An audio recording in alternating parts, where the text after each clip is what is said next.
Hi everyone. ഇന്നത്തെ വീഡിയോയിൽ discuss ചെയ്യുന്നത് ഫസ്റ്റ് സെമസ്റ്റർ മാനേജറിയൽ എക്കണോമിക്സിൻ്റെ മൊഡ്യൂൾ 4 പാർട്ട് 2 ആണ്. അൺഎംപ്ലോയ്മെൻറ്റ് എന്താണെന്നില്ല. അൺഎംപ്ലോയ്മെൻറ്റ് എന്നൊരു സിറ്റുവേഷൻ എന്ന് പറഞ്ഞിട്ടുണ്ടെങ്കിൽ ഓൾറെഡി നമുക്ക് വർക്കില്ല, പക്ഷേ നമ്പർ ഓഫ് ലേബേഴ്സിൻ്റെ എണ്ണം എന്താണ് കൂടുതലാണ്. ലേബർ മാർക്കറ്റിൽ ലേബേഴ്സിൻ്റെ സപ്ലൈ കൂടുതലും പക്ഷേ ആവശ്യത്തിന് അവർക്ക് ഡിമാൻഡും ഇല്ലാത്തൊരു സിറ്റുവേഷനാണ് നമ്മൾ എന്ത് പറയുന്നത്, അൺഎംപ്ലോയ്മെൻറ്റ് എന്ന് പറയുന്നത്. Causes of unemployment in India, ഒന്ന് നമ്മുടെ പോപ്പുലേഷൻ തന്നെയാണ്, ഹൈ പോപ്പുലേഷൻ ആണെന്നുള്ളതാണ്. പിന്നെ അടുത്തതെന്ന് പറഞ്ഞിട്ടുണ്ടെങ്കിൽ ഗ്രോത്ത് റേറ്റ് എന്താണ്, കുറവാണ്. ദെൻ ടെക്നോളജി, ഒരു ഇനപ്രോപ്രിയേറ്റ് ടെക്നോളജിയാണ്. ലേബർ ഇൻറ്റൻസീവ് ആയിട്ടുള്ള ടെക്നോളജി എന്ത് ചെയ്യുന്നില്ല, അഗ്രികൾച്ചർ ആൻഡ് ഇൻഡസ്ട്രി സെക്ടേഴ്സിൽ കൂടുതലായിട്ട് യൂസ് ചെയ്യുന്നില്ല. സോ ലേബേഴ്സിൻ്റെ അളവ് നല്ല രീതിയിൽ നമുക്ക് യൂട്ടിലൈസ് ചെയ്യാൻ പറ്റുന്നില്ല എന്നുള്ളതാണ്. അടുത്തത് എഡ്യൂക്കേഷൻ സിസ്റ്റം ഇനപ്രോപ്രിയേറ്റ് ആണ്. പ്രോപ്പറായിട്ടുള്ള നല്ലൊരു എഡ്യൂക്കേഷൻ സിസ്റ്റം ഇല്ല. നമുക്ക് എല്ലാവർക്കും അറിയാം, നമ്മളൊക്കെ ചെയ്യുന്ന കോഴ്സുകൾ അത് ആഫ്റ്റർ ആ കോഴ്സ് നമ്മൾ കംപ്ലീറ്റ് ചെയ്തിട്ടുണ്ടെങ്കിൽ സ്റ്റിൽ നമ്മൾ എന്തല്ല ഒരു ജോലിക്ക് ആവുന്നില്ല അല്ലേ. പിന്നെ നമ്മൾ വേറെ എന്തൊക്കെയോ പഠിച്ച് ആയാൽ മാത്രമേ, ടെക്നിക്കലായിട്ടുള്ള കോഴ്സുകൾ ചെയ്താൽ മാത്രമേ ഒരു ജോലിയിലോട്ട് എത്തുന്നുള്ളൂ. അപ്പോൾ അങ്ങനത്തെ ഒരു സിസ്റ്റം ഉള്ളത്. Then rural and urban migration, rural ഏരിയാസിൽ ജോലിയുടെ കാര്യമാണെങ്കിൽ കുറവാണ്, സാലറി കുറവാണ്. സോ ആളുകളൊക്കെ എന്ത് ചെയ്യും, അർബൻ ഏരിയാസിലോട്ട് ഉള്ളതാണ്. അതും അർബൻ അൺഎംപ്ലോയ്മെൻറ്റിന് കാരണമാകും. കാരണം അവിടെ ആളുകൾ കൂടുതലായിട്ട് തിങ്ങി പാർക്കുമ്പോൾ അവിടെയുള്ള ആളുകൾക്ക് മൊത്തം ജോലി കൊടുക്കാനില്ലാത്തൊരു സാഹചര്യം വരും. Then decline in traditional industrial activities, മൊത്തത്തിലുള്ള ട്രഡീഷണൽ ആയിട്ടുള്ള ഇൻഡസ്ട്രിയൽ ആക്ടിവിറ്റീസ് ഇന്നത്തെ കാലത്ത് എന്താണ്, കുറവാണ്. ഒക്കെ മോഡേൺ പ്രൊഡക്ഷൻ ടെക്നോളജിയൊക്കെ സ്വീകരിച്ചത് കാരണം. അപ്പോൾ നമുക്കറിയാം ഇപ്പോൾ ഗോൾഡ് സ്മിത്തുകൾ അല്ലേ, അവരാണെങ്കിൽ കാർപ്പൻറ്റേഴ്സ്, ഇങ്ങനെയുള്ളവരുടെയൊക്കെ ജോലിയൊക്കെ എന്ത് ചെയ്യുന്നുണ്ട്, മൊത്തത്തിൽ ഡിക്ലൈൻ ചെയ്യുന്നുണ്ട് അല്ലേ. ഒക്കെ കൂടുതലായിട്ട് എന്ത് ചെയ്തു, മെഷീൻ ടൈപ്പാക്കി മാറ്റുന്നത് കാരണമായിട്ട്. Then defective employment planning and man power planning, ഗവൺമെൻറ്റിൻ്റെ തന്നെ നോക്കുകയാണെങ്കിൽ കറക്റ്റ് ആയിട്ടുള്ള ഒരു എംപ്ലോയ്മെൻറ്റ് സ്ട്രാറ്റജി ഇല്ല. ഇത്രയും ആളുകളെ ഉൾക്കൊള്ളിച്ചുകൊണ്ട് നല്ലൊരു പ്ലാൻ കൊണ്ടുവരാൻ കഴിയുന്നില്ല എന്നുള്ളതാണ്. ദെൻ അടുത്തതെന്ന് പറഞ്ഞിട്ടുണ്ടെങ്കിൽ remedial measures undertaken by the government to reduce unemployment problem, എന്തെല്ലാം തരത്തിലുള്ള മെഷേഴ്സാണ് ഗവൺമെൻറ് അൺഎംപ്ലോയ്മെൻറ്റ് പ്രോബ്ലം റെഡ്യൂസ് ചെയ്യാൻ എടുത്തിട്ടുള്ളത്. ഒന്ന് റൂറൽ വർക്ക്സ് പ്രോഗ്രാമാണ്, to provide employment opportunities to rural rural പീപ്പിളിന് റൂറൽ വർക്ക്സ് പ്രോഗ്രാം പ്രൊവൈഡ് ചെയ്യുന്നുണ്ട് എംപ്ലോയ്മെൻറ്റ് ഓപ്പർച്യൂണിറ്റീസ് കിട്ടാൻ വേണ്ടിയിട്ട്. കൂടാതെ ദെൻ സബ്സിഡൈസ്ഡ് ആയിട്ടുള്ള ക്രെഡിറ്റ് ഫെസിലിറ്റീസ് MFA എന്ന് പറഞ്ഞ പ്രോഗ്രാം വഴി കൊടുക്കുന്നുണ്ട്. കൂടാതെ integrated dry land agricultural development programme വഴി സോയിൽ കൺസർവേഷൻ, ലാൻഡ് ഡെവലപ്മെൻറ്റ് തുടങ്ങിയ പ്രോഗ്രാംസ് അണ്ടർടേക്ക് ചെയ്യുന്നുണ്ട്. ഏരിയ ഡെവലപ്മെൻറ്റ് സ്കീംസുകൾ ചെയ്യുന്നുണ്ട്. ദെൻ ക്രാഷ് പ്രോഗ്രാംസ് ഉണ്ട് റൂറൽ ഡെവലപ്മെൻറ്റിന് വേണ്ടിയിട്ട്, employment to rural people. Then food for work programme ഉണ്ട്. ദെൻ അടുത്ത integrated rural development programme to promote self employment among the members of the poor households. Then അടുത്തത് training of the rural youth for self employment to give training provide ചെയ്യാൻ വേണ്ടിയിട്ട്. പിന്നെ employment opportunities expand ചെയ്യാൻ വേണ്ടിയിട്ട് rural landless employment guarantee programmes ഉണ്ട്. Jawahar Rozgar Yojana programmes ഉണ്ട് employment opportunities provide ചെയ്യാൻ. Then Nehru Rozgar Yojana ഉണ്ട്, എംപ്ലോയ്മെൻറ്റ് ടു അർബൻ പീപ്പിൾ. ഇങ്ങനെ ഏതാണ്ട് ഒരു 18ഓളം പ്രോഗ്രാംസ് പ്രൊവൈഡ് ചെയ്യുന്നുണ്ട്. ദെൻ ഫുൾ എംപ്ലോയ്മെൻറ്റ് എന്ന് പറഞ്ഞിട്ടുണ്ടെങ്കിൽ നമ്മളൊരു രാഷ്ട്രീയ എക്കോണമിയിലെ മൊത്തത്തിലുള്ള എല്ലാ റിസോഴ്സസും അവൈലബിൾ ആയിട്ടുള്ള എല്ലാ റിസോഴ്സസും യൂട്ടിലൈസ് ചെയ്തിട്ട് ഗുഡ്സും സർവീസസും പ്രൊഡ്യൂസ് ചെയ്യാൻ പറ്റുകയാണെങ്കിൽ അത് ഫുൾ എംപ്ലോയ്മെൻ്റ് ആണ്. ദെൻ പോവേർട്ടി എന്ന് പറഞ്ഞിട്ടുണ്ടെങ്കിൽ എന്താണ്, ഒരു സോഷ്യൽ സിറ്റുവേഷനാണ് പോവേർട്ടി എന്ന് പറഞ്ഞിട്ടുണ്ടെങ്കിൽ. ഒരു വ്യക്തിക്ക് അയാളുടെ ബേസിക് ആയിട്ടുള്ള നീഡ്സ് വരെ അച്ചീവ് ചെയ്യാൻ പറ്റാത്ത രീതിയിൽ അയാളുടെ ഫൈനാൻഷ്യൽ സ്റ്റാറ്റസ് കുറയുകയാണെങ്കിൽ നമുക്ക് അവിടെ പോവേർട്ടി ഉണ്ടെന്ന് പറയാൻ പറ്റും. ദെൻ അപ്പോൾ അദ്ദേഹത്തിന് ഫുഡ്, ക്ലോത്തിങ്, ഷെൽട്ടർ ഇങ്ങനെയുള്ള കാര്യങ്ങൾ, അയാളുടെ ഡെയിലി ആയിട്ടുള്ള കാര്യങ്ങൾക്ക് വരെ അയാൾ എന്ത് ചെയ്യുന്നുണ്ട്, സഫർ ചെയ്യുന്നുണ്ട് എന്നുള്ളതാണ്. പോവേർട്ടി ലൈൻ എന്ന് പറഞ്ഞാൽ ഒരു മിനിമം ലെവലാണ് of income deemed adequate four survival or work efficiency of ഒരു വ്യക്തിക്ക്. അയാളുടെ ഒരു ബയോളജിക്കൽ കൺസിഡറേഷൻ ഓരോ രാഷ്ട്രത്തിലും ഓരോ ബയോളജിക്കൽ കൺസിഡറേഷൻ ആയിരിക്കും. അത് ബേസ് വെച്ച് നോക്കുകയാണെങ്കിൽ ഒരു വ്യക്തിക്ക് സർവൈവ് ചെയ്യാൻ എത്ര വേണ്ട ആഡിക്വേറ്റ് ഇൻകം ലെവലാണോ ആ ഒരു മിനിമം ലെവലാണ് എന്ത് പറയുന്നത് പോവേർട്ടി ലൈൻ എന്ന് പറയുന്നത്. ദെൻ ടൈപ്സ് ഓഫ് പോവേർട്ടി, രണ്ട് തരത്തിലുള്ള പോവേർട്ടിയാണ് ഉള്ളത്. അബ്സല്യൂട്ട് പോവേർട്ടി ഉണ്ട്, റിലേറ്റീവ് പോവേർട്ടി ഉണ്ട്. എന്താണ് അബ്സല്യൂട്ട് പോവേർട്ടി എന്ന് പറഞ്ഞിട്ടുണ്ടെങ്കിൽ poverty is taken in absolute term not related to the distribution of income or consumption. Then relative poverty എന്ന് പറഞ്ഞാൽ റിലേറ്റീവ് ടേംസിലാണ് എടുക്കുന്നത്. അത് എന്തുമായിട്ട് റിലേറ്റഡ് ആയിരിക്കും? ഇൻകം, കൺസംഷൻ, അതിനെ റിലേറ്റ് ചെയ്തിട്ട് പറയുകയാണെങ്കിൽ റിലേറ്റീവ് പോവേർട്ടി ആണ്. Then causes of poverty in India, ഇന്ത്യയിൽ പോവേർട്ടിക്കുള്ള കാരണങ്ങൾ. ഒന്നാമത്തെ കാരണം എന്ന് പറഞ്ഞാൽ എക്കണോമിക് കോസസ് ആണ്. ഈ എക്കണോമിക് കോസസിൽ തന്നെ ഒരുപാട് ഫാക്ടേഴ്സ് ഉണ്ട്. Unequal distribution of income and wealth. ഇൻകവും വെൽത്തും നമ്മുടെ രാഷ്ട്രത്തിൽ എല്ലാവർക്കും തുല്യമായ രീതിയിലല്ല വിഭജിച്ചിട്ട് കൊടുത്തിട്ടുള്ളത് അല്ലേ. ഏറ്റവും കൂടുതലായിട്ട് നമ്മൾ മിഡിൽ ക്ലാസ് ആണ് ഉണ്ടാവുക. പക്ഷെ വലിയൊരു പോർഷൻ ഇൻകം ആരുടെ കയ്യിലാണ്? ഹയർ ഇൻകം ഗ്രൂപ്പിലാണുള്ളത്. പക്ഷെ അത് വളരെ കുറഞ്ഞ ഒരു പെർസെൻറ്റേജ് മാത്രമേ ഉള്ളൂ. Then unemployment and underemployment, രണ്ട് സിറ്റുവേഷനും എന്തുണ്ട് നമുക്ക് ഉണ്ട് എന്നുള്ളതാണ്. അൺഎംപ്ലോയ്മെൻറ്റ് എന്ന് പറഞ്ഞാൽ ആവശ്യത്തിന് തൊഴിലില്ലാത്ത അവസ്ഥ. അണ്ടർ എംപ്ലോയ്മെൻറ്റ് എന്നുള്ള സിറ്റുവേഷനും നമ്മൾ എന്ത് ചെയ്യുന്നുണ്ട്? ഫേസ് ചെയ്യുന്നുണ്ട് എന്നുള്ളതാണ്. Then low per capita income ഉണ്ട്. പോപ്പുലേഷൻ്റെ ഗ്രോത്ത് ആണെങ്കിൽ കൂടുതലാണ്, ഇൻഫ്ലേഷൻ റേറ്റ് കൂടുതലാണ്. Then primitive method of agriculture. അപ്പോൾ നമ്മളൊരു നോർമലായിട്ടുള്ള സാധാരണയുള്ള ട്രഡീഷണൽ മെത്തേഡൊക്കെ ഫോളോ ചെയ്യുന്നു അഗ്രികൾച്ചറൽ കാര്യത്തിന് വേണ്ടിയിട്ട്. അപ്പോൾ എന്ത് ചെയ്യും? നമ്മുടെ അഗ്രികൾച്ചർ പ്രൊഡക്ഷനും കുറയും. Then lack of capital and entrepreneurship, shortage of capital and entrepreneurship. Then അടുത്തത് സോഷ്യൽ കൾച്ചറൽ കോസസ് ആണ്. സോഷ്യൽ കൾച്ചറൽ കോസസിൽ liberal spending on social ceremonies. നമുക്കറിയാം, നമ്മളെല്ലാവരും നോക്കുകയാണെങ്കിൽ ഇപ്പോൾ റിലീജിയസ് ആയിട്ടുള്ള കാര്യങ്ങളാണെങ്കിലും ഇപ്പോൾ കല്യാണങ്ങൾ, മറ്റു ഫങ്ഷൻസ് ആണെങ്കിലും ധാരാളമായിട്ട് ഫണ്ട് അങ്ങ് ചിലവഴിക്കും. അപ്പോൾ നമ്മുടെ ഇൻകം എന്ത് ചെയ്യും? ബാക്കിയുള്ള ആവശ്യങ്ങൾക്കുള്ള ഇൻകം വല്ലാതെ അങ്ങ് കുറഞ്ഞു പോകുന്നുള്ളതാണ്. പിന്നെ ജോയിൻറ്റ് ഫാമിലി സിസ്റ്റമാണ്. ജോയിൻറ്റ് ഫാമിലി സിസ്റ്റം എന്താണെന്ന് വെച്ചിട്ടുണ്ടെങ്കിൽ നമ്മുടെ എഫക്റ്റീവായിട്ടുള്ള ഫണ്ട് യൂട്ടിലൈസേഷൻ അഫക്റ്റ് ചെയ്യുന്നുള്ളതാണ്. ദെൻ പുവർ സോഷ്യൽ ഓവർഹെഡ്സ് ഉണ്ടായിരിക്കും. കാരണം എഡ്യൂക്കേഷൻ, ഹെൽത്ത്, മെഡിക്കൽ ഫെസിലിറ്റീസ് ഇങ്ങനെയുള്ള ഒരുപാട് കാര്യങ്ങൾ നമുക്ക് നിറവേറ്റാനുണ്ട് അല്ലേ. അപ്പോൾ അതിൻ്റെ ചിലവുകളുണ്ട്. ഇതെല്ലാം എന്ത് ചെയ്യുന്നു? ഒരു വ്യക്തിക്ക് പോവർട്ടി കൊണ്ടുകൊടുക്കുന്ന കാര്യങ്ങളാണ്. ദെൻ അടുത്ത പൊളിറ്റിക്കൽ, ഗവൺമെൻറ്റിൻ്റെ നെഗറ്റീവായിട്ടുള്ള ആറ്റിറ്റ്യൂഡ് ഉണ്ട്. പല കാര്യങ്ങളിലും എന്ത് ചെയ്യും? ചിലപ്പോൾ ടാക്സ് റേറ്റ് കൂടുതലായിരിക്കും. ചിലപ്പോൾ ആളുകളെ ഏറ്റവും താഴ്ന്ന വിഭാഗത്തിലുള്ള ആളുകൾ, ഇൻകം കൊണ്ടൊക്കെ താഴ്ന്ന വിഭാഗത്തിലുള്ള ആളുകൾക്ക് ആവശ്യത്തിനുള്ള പരിഗണന കിട്ടാത്തതുണ്ടായിരിക്കും. അങ്ങനെയുള്ള നയങ്ങളൊക്കെ എന്ത് ചെയ്യുന്നുണ്ട്? ഇതിനെ വല്ലാതെ അഫക്റ്റ് ചെയ്യും. നെഗറ്റീവായിട്ട് വൈഡ് സ്പ്രെഡ് കറപ്ഷൻ, പിന്നെ ധാരാളമായിട്ട് അഴിമതി കാര്യങ്ങൾ നടക്കുന്നത്. അഡ്മിനിസ്ട്രേറ്റീവ് ആയിട്ടുള്ള കോസസിൽ ഇൻഎഫിഷ്യൻറ്റ് അഡ്മിനിസ്ട്രേറ്റീവ് മെഷീനറി. മൊത്തത്തിലുള്ള ഇന്ത്യയിൽ ഒരു ഉദ്യോഗസ്ഥ മേധാവിത്വം എന്ന് പറയുന്നതൊക്കെ എന്താണ് വളരെ കൂടുതലാണ്. ഇപ്പോൾ നമുക്കറിയാം ചില സ്ഥാപനങ്ങളിലൊക്കെ ഗവൺമെൻറ് ഫയൽസും കാര്യങ്ങളൊക്കെ നീക്കണമെങ്കിൽ കുറേ സമയം നമ്മൾ അതിൻ്റെ പിന്നാലെ നടക്കേണ്ടി വരും എന്നുള്ളതാണ്. Then improper implementation of the government programmes. Government പ്രോഗ്രാംസൊക്കെ കൃത്യമായിട്ട് ഈ പോവേർട്ടി ഇറാഡിക്കേറ്റ് ചെയ്യാനുള്ള പ്രോഗ്രാംസൊക്കെ നല്ല രീതിയിൽ എഫക്റ്റീവായി കൃത്യമായ സമയത്ത് നടക്കാതിരിക്കുന്നതും കാരണമാണ്. Then government programmes for the poverty alleviation or measures taken by the government to eradicate poverty. ഒന്ന് ലാൻഡ് റിഫോംസ് ഉണ്ട്, expansion of the credit facilities ഉണ്ട്. Then establishment of small farmers development agency ഉണ്ട്. Implementation of minimum needs programmes ഉണ്ട്.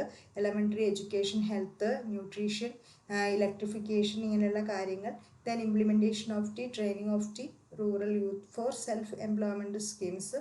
ഇങ്ങനെ അത്യാവശ്യം കുറേ പ്രോഗ്രാംസുകൾ എന്ത് ചെയ്യുന്നുണ്ട്? Indira Awas Yojana, construction of houses പൂവറായിട്ടുള്ള ആളുകൾക്ക്.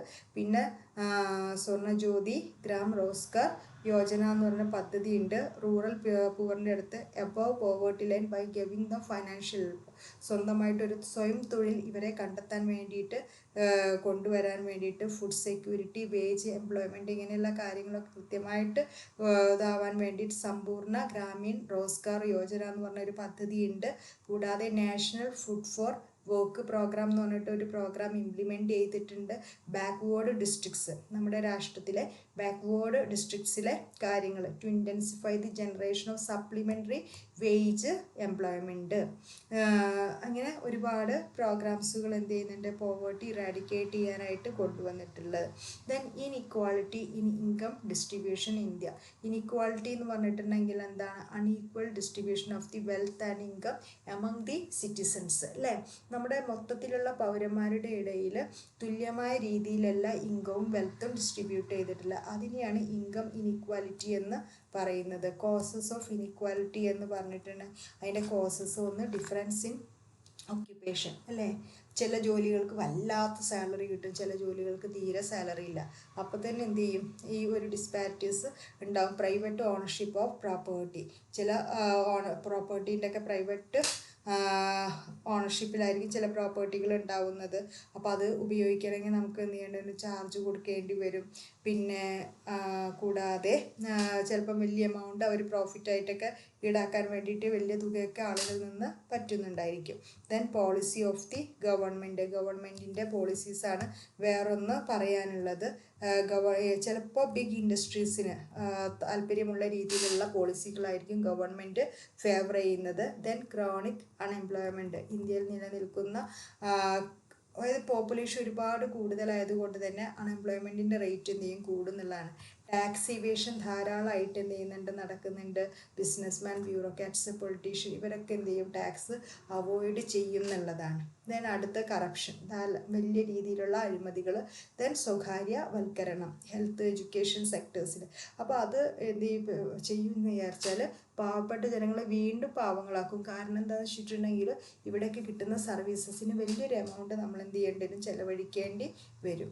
ഇനി അടുത്തത് പറയാനുള്ളത് പാരലൽ എക്കോണമിയാണ്. പാരലൽ എക്കോണമി എന്ന് പറഞ്ഞാൽ ഒരു എക്കോണമിക് സിസ്റ്റത്തിൽ, സമ്പദ് വ്യവസ്ഥയിൽ കണക്കാക്കാതെ പോകുന്ന ഒരു എക്കോണമി ഉണ്ട്, സമ്പദ് വ്യവസ്ഥ ഉണ്ട്. അതാണ് പാരലൽ എക്കോണമി എന്ന് പറയുക. ബ്ലാക്ക് മണി മൂവ് ചെയ്യുന്ന എക്കോണമിയാണ് പാരലൽ എക്കോണമി എന്ന് പറയുന്നത്. ബ്ലാക്ക് മണിയൽ. അപ്പോൾ ഈ ബ്ലാക്ക് മണിക്ക് നമുക്കറിയാം ഇതൊരിക്കലും എന്ത് ചെയ്യണ്ട, അത് ഹൈഡായിട്ട് ഇരിക്കുകയാണ്. അത് എവിടെ നിന്നാണ് വരുന്നത്, എങ്ങോട്ടാണ് പോകുന്നത്, ടാക്സ് ഒന്നും ഇല്ലാത്ത ഒരു പണത്തിൻ്റെ ഒഴുക്കാണ് നമ്മൾ ഈ ബ്ലാക്ക് മണി എന്ന് പറയുന്നത്. അപ്പോൾ അത് ഒഴുകുന്ന ഒരു എക്കോണമിയാണ് പാരലൽ എക്കോണമി എന്ന് പറയാം, ഇല്ലീഗൽ എക്കോണമി എന്ന് പറയാൻ പറ്റും, unaccounted economy, shadow economy, black economy എന്നുള്ള പേരിലൊക്കെ ഇത് അറിയപ്പെടുന്നു. ഇനി എന്തൊക്കെയാണ് ഇങ്ങനെ ഈ ബ്ലാക്ക് മണി ക്രിയേറ്റ് ചെയ്യാൻ അല്ലെങ്കിൽ പാരലൽ എക്കോണമി ഒന്ന്, ഹൈ റേറ്റ്സ് ഓഫ് ടാക്സസ്, എല്ലാ സാധനത്തിനും ഭയങ്കര ടാക്സാണ്. അപ്പോൾ ടാക്സ് കൊടുക്കണ്ട എന്നുള്ള രീതിയിൽ ഇങ്ങനെ ടാക്സ് അവോയ്ഡ് ചെയ്യാൻ വേണ്ടിയിട്ട് ബ്ലാക്ക് മണി കൂടും. Then ineffective enforcement of the tax laws, നിയമത്തിൽ ഇപ്പോൾ ഈ ടാക്സുമായിട്ട് ബന്ധപ്പെട്ട നിയമങ്ങൾ എന്ന് പറഞ്ഞിട്ടുണ്ടെങ്കിൽ അത് കൃത്യമായ രീതിയിൽ എൻഫോഴ്സ് ചെയ്യാതിരിക്കുന്നത്. Then donation to political parties, വലിയ എമൗണ്ടാണ് പൊളിറ്റിക്കൽ പാർട്ടീസിന്, വലിയ ബിസിനസ് ഹൗസുകളൊക്കെ എന്ത് ചെയ്യേണ്ടത്, ഈ പറഞ്ഞ രീതിയിൽ ഡൊണേഷനായിട്ട് കൊടുക്കേണ്ടത് അല്ലേ. അപ്പോൾ അതിന് പകരമായിട്ട് ഇവർ തിരിച്ചെന്ത് ചെയ്യും, ഈ ബിസിനസ് ടീമിനൊക്കെ എന്തെങ്കിലും ഒരു ഫേവർ ചെയ്തു കൊടുക്കുക എന്നുള്ള രീതിയിൽ ഇതേപോലെ ടാക്സും കാര്യങ്ങളൊക്കെ വെട്ടിക്കാൻ സഹായിക്കുകയും ചെയ്യും. പിന്നെ അടുത്തത് അഗ്രികൾച്ചറൽ ഇൻകത്തിൻ്റെ കാര്യമാണ്. പിന്നെ പ്രൈവറ്റൈസേഷൻ ഉണ്ട്. കൂടാതെ generation of the black money in the public sector. പിന്നെ transaction in urban real estates.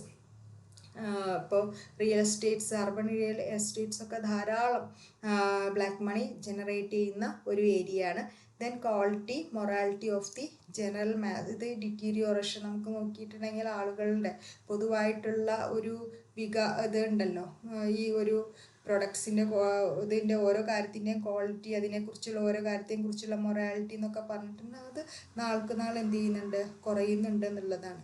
So അതുകൊണ്ട് തന്നെ ഇപ്പോൾ എഡ്യൂക്കേഷൻ നമ്മൾ സർവീസ് ആണെന്ന് പറയുമെങ്കിലും വലിയ ഫീസൊക്കെ കൊടുത്താണ് നമ്മളിപ്പോൾ എന്ത് ചെയ്യേണ്ടി വരിക, ഓരോ ഇതൊക്കെ ചെയ്യേണ്ടി വരും. ഇപ്പോൾ ടെമ്പിൾ ട്രസ്റ്റ് ആണെങ്കിൽ വലിയ ഡൊണേഷൻസ് ഒക്കെ എന്ത് ചെയ്യുന്നുണ്ട്, അവരും ആക്സെപ്റ്റ് ചെയ്യുന്നുണ്ട്. അപ്പോൾ ഇങ്ങനെ മൊത്തത്തിൽ നോക്കുകയാണെങ്കിൽ മൊത്തത്തിൽ എന്തുണ്ട്, ഒരു അഴിമതി വരുന്നുണ്ട് എന്നുള്ളതാണ്. പിന്നെ ഹവാല ട്രാൻസാക്ഷൻസ് ആണ്. ഹവാല ട്രാൻസാക്ഷൻസ് എന്ന് പറഞ്ഞിട്ടുണ്ടെങ്കിൽ ഒരു പാരലൽ എക്കോണമിയിൽ നടക്കുന്ന ട്രാൻസാക്ഷൻസ് ആണ്. അതായത് ടാക്സ് ഇല്ലാതെ നടക്കുന്ന ട്രാൻസാക്ഷൻസിനെ ഹവാല ട്രാൻസാക്ഷൻ എന്ന് പറയാം. പിന്നെ കറപ്ഷൻസ്, അഴിമതി.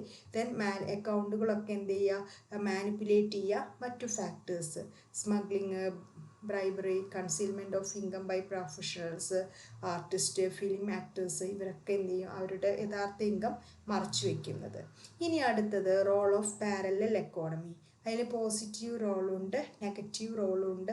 അല്ലെങ്കിൽ പോസിറ്റീവ് ഒന്ന് ജോബ് ആൻഡ് ഇൻകം, കാരണം മൊത്തത്തിൽ മാർക്കറ്റിൽ അല്ലെങ്കിൽ ഒരു എക്കോണമിയിൽ പണം ഒഴുകുകയാണ്. അപ്പോൾ എല്ലാവരുടെ കയ്യിലും പണം എത്തും. അങ്ങനെ പണം എത്തി എല്ലാവർക്കും ഒരു ജോലി കൊടുക്കാനുള്ള അവസ്ഥയും കുറേ പേർക്ക് ജോലി കിട്ടുകയും ചെയ്യും. Then essential product and services at affordable prices. പിന്നെ സേവിങ്സിന് എന്ത് ചെയ്യും, പ്രൊമോട്ട് ചെയ്യും. പിന്നെ ലിക്വിഡിറ്റി കൂടും, ഫണ്ടിൻ്റെ അളവ്, അതായത് ക്യാഷ് ആയിരിക്കുന്ന അവസ്ഥ കൂടുതലായിട്ട് മാർക്കറ്റിൽ ഒരു എക്കോണമിയിൽ ഫീൽ ചെയ്യുന്നുള്ളതാണ്. ലേബർ മൊബിലിറ്റി, കയ്യിൽ ക്യാഷ് ഉണ്ടെങ്കിൽ ലേബേഴ്സിനും പണി ഉണ്ടായിരിക്കും, എല്ലായിടത്തും പണി ഉണ്ടാവും. ഇൻ്റർനാഷണൽ ട്രേഡും കാര്യങ്ങളൊക്കെ എന്ത് ചെയ്യും, കൃത്യമായിട്ട് നടക്കും. പിന്നെ എക്കോണമിയെ ക്രൈസിസിൽ നിന്ന് എന്ത് ചെയ്തോളും, രക്ഷിച്ചോളും എന്നുള്ളതാണ്. ഇതിൻ്റെ നെഗറ്റീവ് റോൾ അല്ലെങ്കിൽ നെഗറ്റീവ് ഇമ്പാക്റ്റ് എന്ന് പറയുന്ന ഒന്ന് റോങ് എസ്റ്റിമേഷൻ ഓഫ് GDP അല്ലേ. അപ്പോൾ ടാക്സ് ഒഴിവാക്കാൻ വേണ്ടിയിട്ട് ജനങ്ങൾ എന്ത് ചെയ്യും, ബിസിനസ് പീപ്പിളൊക്കെ എന്ത് ചെയ്യുന്നു വെച്ചാൽ അവരുടെ യഥാർത്ഥത്തിലുള്ള ഇൻകം സെയിൽസും ഒക്കെ കൃത്യമായിട്ട് കാണിക്കില്ല. അപ്പോൾ അതിനെ ബേസ് ചെയ്തിട്ട് നമ്മൾ GDP കാൽക്കുലേറ്റ് ചെയ്യുമ്പോൾ അത് ഓട്ടോമാറ്റിക്കലി മിസ്റ്റേക്ക് ആവുന്നുള്ളതാണ്. The loss of revenue to the ഗവൺമെൻറ്റിന് ടാക്സ് കിട്ടില്ല, കാരണം ബ്ലാക്ക് മണിക്ക് എന്ത് കൊടുക്കേണ്ടി വരില്ല, ടാക്സ് കൊടുക്കേണ്ടി വരില്ല, ആരും അറിയാതെ അവർ ചെയ്യുന്നുണ്ട്. Then widening the gap between rich and poor, കൂടുതലായിട്ട് ബ്ലാക്ക് മണി മാർക്കറ്റിൽ ഒഴുകുന്നത് റിച്ച് പുവർ എന്നുള്ളതിൻ്റെ ആ ഗ്യാപ്പ് വർദ്ധിക്കും. ദെൻ ലാവിഷ് കൺസംഷൻ സ്പെൻഡിങ്, കൂടുതലായിട്ട് സാധനങ്ങൾ ഉപയോഗിക്കുക എന്നുള്ള ഒരു ഇതിലേക്ക് വരും. Then misallocation of the resources. Then deteriorate the general moral standard of the society, ഒരു സമൂഹത്തിൻ്റെ ഒരു മോറൽ സ്റ്റാൻഡേർഡ് അതിനൊക്കെ എന്ത് ചെയ്യും, അത് കുറയ്ക്കും. ഇത് ചെയ്താൽ തെറ്റില്ല എന്നുള്ളൊരു ആറ്റിറ്റ്യൂഡ് ഉണ്ടല്ലോ, അതിലേക്ക് വരും എന്നുള്ളതാണ്. ദെൻ പോളിസീസൊക്കെ ഫ്രെയിം ഔട്ട് ചെയ്യാൻ പറ്റില്ല എന്നുള്ളതാണ് അടുത്തത്. അൺഈക്വൽ ഡിസ്ട്രിബ്യൂഷൻ ഓഫ് ഇൻകം ഡിസ്ട്രിബ്യൂഷനും എന്തായിരിക്കും, ഡിഫറെൻറ്റ് രീതിയിലായിരിക്കും. പൊളിറ്റിക്കലായിട്ടുള്ള കറപ്ഷൻസ് കൂടുതലായിരിക്കും. ഇൻഫ്ലേഷൻ റേറ്റ് എന്ത് ചെയ്യും, വല്ലാതെ അങ്ങ് കൂടുകയും ചെയ്യും. ദെൻ ഫണ്ട് വിദേശങ്ങളിലേക്ക് കൂടുതലായിട്ട് ട്രാൻസ്ഫർ ചെയ്യുന്നത് കൂടും. Measures taken by the government to eliminate parallel economy അല്ലെങ്കിൽ ഗവൺമെൻറ് ഇനിഷ്യേറ്റീവ്സ്. ഒന്ന് ഡിമോണിറ്റൈസേഷൻ നടപ്പിലാക്കി എന്നുള്ളതാണ് 2016. പിന്നെ വോളണ്ടറി ഇൻകം ഡിസ്ക്ലോഷർ, അതായത് നമ്മുടെ ഇൻകം എന്താണെന്ന് എന്ത് ചെയ്യണം, വ്യക്തമാക്കണം എന്നുള്ള ഒരു ഇത് വന്നിട്ടുണ്ട്. പിന്നെ റെയ്ഡുകൾ ഇടയ്ക്കിടയ്ക്ക് sale tax department, income tax ഡിപ്പാർട്ട്മെൻറ്റും ബ്ലാക്ക് മണിക്കെതിരെ കണ്ടക്ട് ചെയ്യുന്നുള്ളതാണ്. പിന്നെ sale tax, income tax authorities, CBI conduct ചെയ്യുന്ന റെയ്ഡ്, അത് ഓൾറെഡി നമ്മൾ പറഞ്ഞു കഴിഞ്ഞിട്ടുണ്ട്. പിന്നെ പോളിസി എഗെയിൻസ്റ്റ് ദ ബ്ലാക്ക് മണി,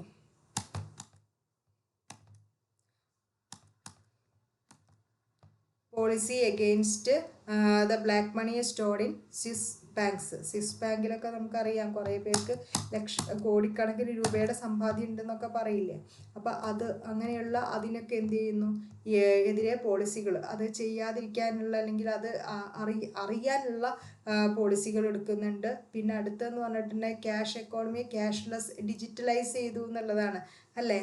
അപ്പോൾ ഇങ്ങനെയുള്ള ഈ പറയുന്ന ഹാർഡ് മണി ഒഴുകുന്നത് ഇതാവാൻ പറ്റും. പിന്നെ ബാങ്ക് അക്കൗണ്ട്, ആധാർ, പാൻ എല്ലാം കൂടി എന്ത് ചെയ്തു, ലിങ്ക് ചെയ്യിച്ചു എന്നുള്ളതാണ്. പിന്നെ ബിനാമി ട്രാൻസാക്ഷൻസിനെ പ്രോഹിബിറ്റ് ചെയ്യുന്ന നിയമങ്ങൾ എന്ത് ചെയ്തു, ഇവിടെ കൊണ്ടുവന്നു. പിന്നെ new benami transaction informants reward schemes, ഇതൊക്കെ അറിയിക്കുന്നവർക്കും എന്ത് ചെയ്യുന്നുണ്ട്, റിവാർഡ് കൊടുക്കുന്ന സ്കീമുകൾ കൊടുന്നു. Then role of government in market economy. ഒരു മാർക്കറ്റ് എക്കോണമിയിൽ ഗവൺമെൻറ്റിന് ഒന്ന് പ്രൊവൈഡ് എക്കോണമിത്തെ ലീഗൽ സ്ട്രക്ചർ, കൃത്യമായിട്ടുള്ള ഒരു നിയമസംഹിത ഉള്ള ഒരു എക്കോണമി പ്രൊവൈഡ് ചെയ്യുക എന്നുള്ളതാണ്. Then protect the environment. നമുക്കറിയാം ഒരു സ്ഥാപനങ്ങളൊക്കെ തുടങ്ങുകയാണെങ്കിൽ അത് മൊത്തത്തിൽ എന്ത് ചെയ്യുന്നുണ്ട്, ഗുണങ്ങളും ഉണ്ടാക്കുന്നുണ്ട്, ദോഷങ്ങളും ഉണ്ടാക്കുന്നുണ്ട് അല്ലേ. അപ്പോൾ മാർക്കറ്റ് സിസ്റ്റം ഫെയിൽ ചെയ്യാൻ ടു എഫിഷ്യൻറ്റ് പ്രൊഡക്റ്റ് അവർക്ക് ഉണ്ടാക്കാൻ കഴിഞ്ഞിട്ടില്ല വെച്ചാൽ എന്ത് ചെയ്യുന്നു, ആ സിസ്റ്റം ഫെയിൽ ആവുകയും ചെയ്യുന്നുണ്ട്. അപ്പോൾ അങ്ങനെ ഉണ്ടാകുന്ന സൈഡ് എഫക്ട്സുകളെ എക്സ്റ്റേണാലിറ്റീസ് എന്ന് പറയും. അത് these externalities have impact on the outside parties. അപ്പോൾ ആ ഇമ്പാക്റ്റ് എന്ന് പറയുന്നത് നെഗറ്റീവ് ആണെങ്കിൽ നെഗറ്റീവ് എക്സ്റ്റേണാലിറ്റി എന്ന് പറയാം. അപ്പോൾ കോസ്റ്റ് കൂടുക അങ്ങനെയുള്ളതൊക്കെ ഉണ്ടാവും. പോസിറ്റീവ് ആണെങ്കിൽ നമുക്ക് എന്താണെന്ന് പറയാം, പോസിറ്റീവ് എക്സ്റ്റേണാലിറ്റി എന്ന് പറയാം. അത് കാരണം നമുക്ക് ബെനിഫിറ്റ്, നേട്ടങ്ങൾ ഉണ്ടാവുകയാണെങ്കിൽ അത് പോസിറ്റീവാണ്, ദോഷങ്ങൾ ഉണ്ടാവുകയാണെങ്കിൽ നമുക്ക് എന്ത് പറയാം, നെഗറ്റീവ് എക്സ്റ്റേണാലിറ്റി എന്ന് പറയാം. Then protect the private property rights. Then ഓരോ പ്രോപ്പർട്ടി റൈറ്റ്സ് എന്ന് പറഞ്ഞിട്ടുള്ള ലീഗൽ ഓണർഷിപ്പ് ഓഫ് ഒരു വ്യക്തിക്ക് നിയമപരമായിട്ട് അയാളുടെ റിസോഴ്സസിലുള്ള ലീഗൽ ഓണർഷിപ്പാണെന്ന് പറയുന്നത് പ്രോപ്പർട്ടി റൈറ്റ്സ് എന്ന് പറയുന്നത്. അപ്പോൾ സ്വന്തമാക്കി സ്വന്തമാക്കാൻ ഉപയോഗിക്കാൻ വിൽക്കാനൊക്കെ ഉള്ള റൈറ്റ്സ് ആണ് വരുന്നത്. അപ്പോൾ അങ്ങനെ ഒരു ലീഗൽ സിസ്റ്റം ഗവൺമെൻറ് എന്ത് ചെയ്യുന്നുണ്ട്, എൻഫോഴ്സ് ചെയ്യുന്നുണ്ട്. ദെൻ നല്ലൊരു ഇൻഫ്രാസ്ട്രക്ചർ എന്ത് ചെയ്യുന്നുണ്ട്, ഗവൺമെൻറ് പ്രൊവൈഡ് ചെയ്യുന്നുണ്ട്. ആവശ്യത്തിന് road, communication, banking, power generation, education and health facilities ഒക്കെ ഉൾപ്പെട്ടിട്ടുള്ള. ദെൻ അടുത്ത് stabilise economy and encourage economic growth. Then provide public goods അല്ലേ. ഗവൺമെൻറ് എന്ത് ചെയ്യുന്നുണ്ട്, ചില പബ്ലിക് ഗുഡ്സുകൾ പ്രൊവൈഡ് ചെയ്യുന്നുണ്ട്. അത് ജനങ്ങൾക്ക് എന്ത് ചെയ്യാൻ പറ്റും, വലിയ എമൗണ്ട് പേ ചെയ്യാതെ തന്നെ അത് ഉപയോഗിക്കാൻ പറ്റും എന്നുള്ളതാണ്. Road, highway, bridge, hydro electric projects, street lights, national defence, police, fire force, ഇങ്ങനെയുള്ള എല്ലാ സർവീസസും ഗവൺമെൻറ് പ്രൊവൈഡ് ചെയ്യുന്നതാണ്. Then redistribute the income. Then അടുത്തത് പറയാനുള്ളത് മെയിൻറ്റെയിൻ കോമ്പറ്റീഷൻ എന്ത് ചെയ്യുന്നുണ്ട്, മെയിൻറ്റെയിൻ ചെയ്യുന്നുണ്ട്. അപ്പോൾ ഇത്രയും ഭാഗമാണ് മൊഡ്യൂൾ 4 പഠിക്കാനുള്ളത്. നന്നായിട്ട് പഠിക്കുക. നമുക്ക് ജനുവരി അല്ല, ഫെബ്രുവരി 19 എക്സാം വരികയാണ്. ഇപ്പം തന്നെ എന്ത് ചെയ്യുക, എല്ലാവരും കൃത്യമായ ടൈം ടേബിളും കാര്യങ്ങളൊക്കെ ഇട്ടിട്ട് പഠനത്തിലോട്ട് കൂടുതലായിട്ട് ശ്രദ്ധ കേന്ദ്രീകരിക്കുക. Okay, thank you.